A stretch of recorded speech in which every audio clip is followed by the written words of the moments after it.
Para minha surpresa, o deputado federal Kim Kataguiri, do MBL, voltou atrás na sua própria palavra e criou um impasse para não debater comigo. Aliás, um debate que ele mesmo propôs e que eu aceitei no mesmo dia. Mentira!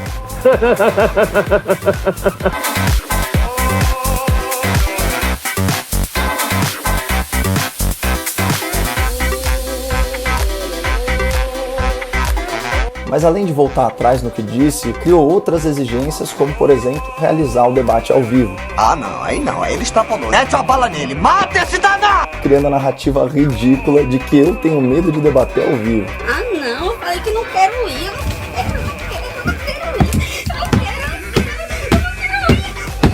Pelo amor de Deus, né, pessoal? Olhem a minha biografia recente. Parece que o medo dominou as nossas autoridades públicas, o pânico. Numa questão complexa, como é o combate à pandemia, eles só ouvem um tipo de especialista, que são os médicos infectologistas, e entre esses profissionais da medicina, só aqueles que propõem uma única abordagem, que é trancar todo mundo em casa. Vamos pensar aqui. Se eu quebro a perna, eu vou no ortopedista. Um problema do coração, no cardiologista. Para enfrentar uma pandemia, acho, no mínimo, recomendável se ouvir quem? Infectologistas.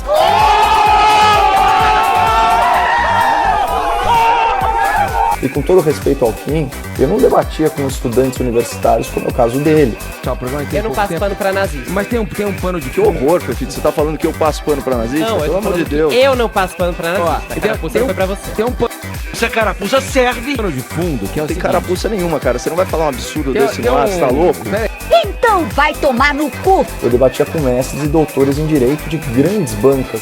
Eles aprovaram na LOA um fundo eleitoral bilionário, 2 bilhões de reais, para financiar os seus projetos políticos pessoais de perpetuação no poder, né? Então em 2015 a gente teve a aprovação das emendas parlamentares individuais. A gente está falando aí de uma coisa na ordem de 9,5 bilhões de reais, né? São 15 milhões para cada deputado, para cada senador, para alimentar os seus currais eleitorais. Em 2019 vem a aprovação das emendas de bancada, mais uma mordida de 5,9 bilhões de reais. E aí você tem as emendas parlamentares, a número 100 e a número 102, que tornam aí essas despesas impositivas, não só impositivas, mas também prioritárias. E para piorar tudo, na lei de diretrizes orçamentárias e nos PLNs que alteram essa lei, foi mudada a rubrica e mais de 30 bilhões de reais que estavam nas mãos dos ministérios passaram para as mãos de um relator geral do orçamento que ninguém sabe quem é. As emendas parlamentares individuais que foram aprovadas como impositivas em 2015 contaram com o apoio do então deputado federal Jair Bolsonaro. O quê?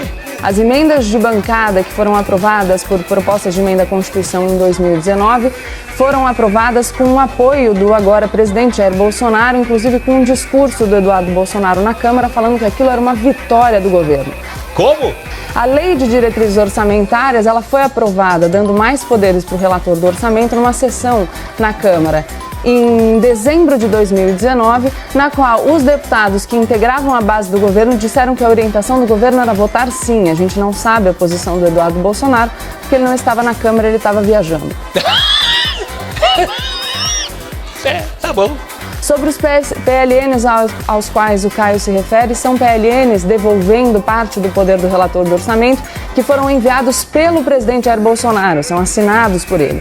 E aqui não é mais 30 bi o controle do relator do orçamento, porque o Congresso manteve o veto 52, que na verdade vetou o artigo 64A da LDO, que era o que dava o poder para o relator do orçamento. Então a gente tem uma situação aqui que primeiro o Jair Bolsonaro apoia as emendas impositivas, depois o governo também diz que é uma vitória do governo essa autonomia do parlamento e aí come bola em relação à LDO, faz um acordo com o Congresso por detrás das cortinas e vai para as redes sociais inflar o público. Se fodeu. Tá tudo gravado, eu vou mostrar para vocês as flagrantes contradições desse jogo. O que não quer dizer, e agora é um outro lado da história, o que não quer dizer que o Bolsonaro seja um leão, né? O Bolsonaro, ele tá mais para uma leoa. É a leoa que protege os filhotes a qualquer custo. É verdade, é só ver qualquer documentário aí sobre a vida nas savanas, né? E nem isso, porque você nunca vai ver um leão ou uma leoa pedir arrego para uma hiena. E se a cúpula do judiciário são hienas, que leão é esse que barganha com elas ao invés de enfrentá-las? Ou alguém aqui está satisfeito com a decisão mencionada pelo Edgar do STF, que favorece o Flávio Bolsonaro e que travou pelo menos, Vini, 700 investigações e processos, né, de crimes do colarinho branco? É isso mesmo que vocês viram e ouviram. Será que alguém está satisfeito aí com a nomeação de um procurador-geral da República que é simpático à esquerda e ao progressismo?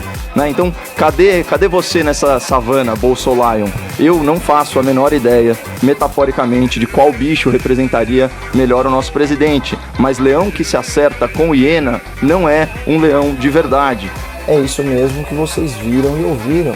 Assim, eu achei o vídeo engraçado e provocativo. Eu não vi grandes problemas, exceto pela frase final, que diz o seguinte, abre aspas, vamos apoiar nosso presidente até o fim e não atacá-lo. Já tem a oposição para fazer isso. Apoiar até o fim traz uma ideia de lealdade, que obviamente é uma qualidade positiva. Mas para quem tem escrúpulo, certo? Para quem tem escrúpulo, a lealdade, ela jamais vai suplantar, ela jamais vai superar, ela jamais vai ultrapassar a fidelidade a princípios e valores. A única coisa que eu sei fazer direito é defender meu presidente. Mas e eu, por exemplo? Alguém tem a pachorra de falar que eu ataco o presidente da República? Não. Eu que me considero um conservador e patriota, inclusive, será que eu acabei de atacar o presidente da República ao argumentar que numa savana ele não é um leão porque ele transige com hienas? Certamente que sim. Né? Ou será que eu apenas critiquei o presidente, que é muito diferente de atacar, e tá aí o dicionário repleto de sinônimos e significados para quem tiver alguma dúvida?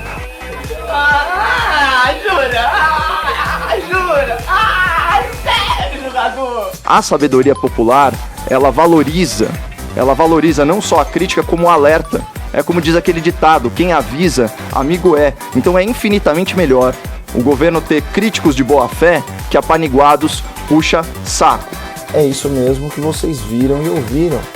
Mas qual que é o único mecanismo de controle democrático, né, inscrito na Constituição ao STF? É justamente o impeachment de ministros do Supremo Tribunal Federal, que requer 2/3 de apoio no Senado. Portanto, sem um escândalo nacional que mobilize a opinião pública, isso é impossível. Tanto que o senhor Davi Alcolumbre, presidente do Senado, ele está sentado em cima de 3 pedidos de impeachment bem fundamentados contra o presidente do STF, o senhor Dias Toffoli. Então, assim, é para isso, pessoal, que serve uma CPI. É montar um circo que só depende do apoio de 1/3 dos senadores. Aí é questão de apurar os fatos, escancará-los aí perante a opinião pública nesse grande teatro que é Brasília. E vamos lá, recordar e viver. Foi assim que começou o desmonte do Mensalão, com a CPI dos Correios. Ah, agora eu entendi! Agora eu saquei! Agora todas as peças se encaixaram! O terceiro ponto é que a Lava Toga, ela travaria a pauta do Senado, especialmente a reforma da Previdência. Agora, desde quando que uma única comissão consegue inviabilizar a aprovação, enfim, de outras pautas? Isso não faz sentido nenhum. Existe um esforço nacional pela aprovação da nova Previdência e é uma questão que vai passar porque tem que passar. E vamos atentar para o maquiavelismo desse argumento, né? Então a gente deixa de investigar aí os abusos de autoridade, os crimes de responsabilidade da cúpula do judiciário, porque para governar a gente precisa atuar em conluio com um sistema podre. Isso é o velho presidencialismo de coalizão, não é a tal da nova era que foi tão amplamente prometida e divulgada.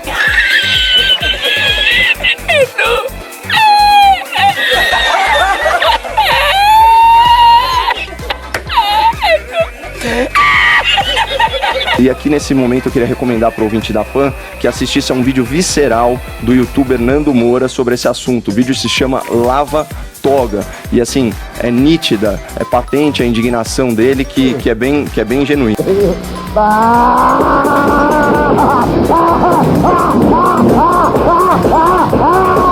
Só que do nada, esse mesmo rapaz se diz tão fiel à sua essência, à sua palavra, teve uma mudança súbita de opinião.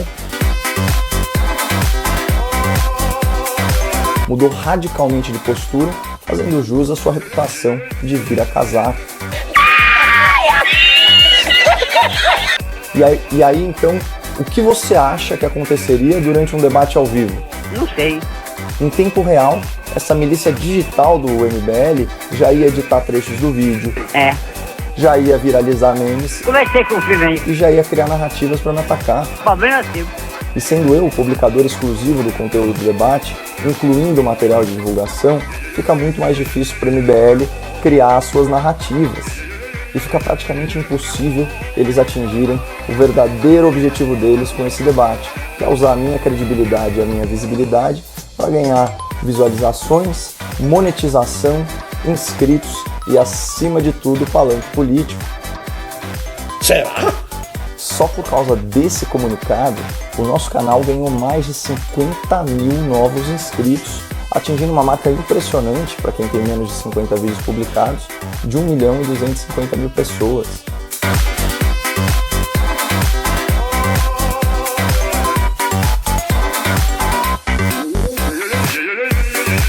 Por essas razões, desde o dia 19 de abril, eu só aceitei debater presencialmente, com regras claras, mediação profissional e controle de publicação. Vamos às regras do debate. Bom, dentro do vasto universo de assuntos relacionados aos poderes da República, serão debatidos 5 temas. 2 escolhidos pelo Kim, 2 escolhidos por mim e um último tópico de consenso escolhido por nós dois. E os temas devem ser definidos aí com antecedência de 48 horas a realização do debate. Haverá falas alternadas de 2 minutos, 1 minuto e 30 segundos, prorrogáveis por no máximo 15, 10 e 5 segundos, respectivamente. Ou seja, contando aí com as intervenções do mediador, dá uns 40 minutos de debate. 1 hora depois. No momento da fala de um, o microfone do outro será cortado, tá? E vai ter um cronômetro para nos ajudar a controlar o tempo de fala. Daqueles temas que o Kim escolher, ele fala primeiro e vice-versa. No último tema, a gente sorteia a ordem na hora mesmo. Bom, sobre a postura do mediador, ele vai fazer uma introdução sobre cada tema e depois das falas iniciais ele pode interceder, ele vai comentar, até com alguma pergunta. 2 horas depois. Outro ponto importante, as penalidades serão aplicadas a critério do mediador quando provocado por alguma das partes. Se houver qualquer ofensa pessoal, o ofensor será penalizado em 30 segundos, e na sua fala seguinte, o ofendido terá 45 segundos extras como direito de resposta. E se algum debatedor fugir demais do tema, vale a mesma penalidade. 3 horas depois. Sobre a estrutura do debate e as exigências sanitárias. Bom, como eu já disse antes, o evento será realizado em período noturno, dia 28 ou 29 de maio, em instituição de ensino próxima à Avenida Paulista. Não terá plateia, nenhuma plateia, os debatedores e o mediador não podem levar nenhum acompanhante. Além disso, os debatedores também não vão ter nenhuma fonte de consulta, seja ela eletrônica ou impressa, e vai ser disponibilizado pra gente papel em branco e caneta para fazer anotações lá na hora. 2 mil anos depois. E finalmente sobre a veiculação. O debate vai ser gravado em múltiplas câmeras, fazendo edição legal, mas nenhuma fala dos debatedores vai poder ser editada. A publicação do debate completo vai ser no meu canal do YouTube, na semana seguinte, sem nenhuma edição na linha do tempo. E se eu for publicar qualquer teaser ou material de divulgação antes da estreia, eu me comprometo a não fazer nenhum corte editorial nas falas do Kim. Que ao contrário do Kim Kataguiri, eu tenho palavra e não volto atrás nos compromissos que eu assumo e nas condições que eu aceito.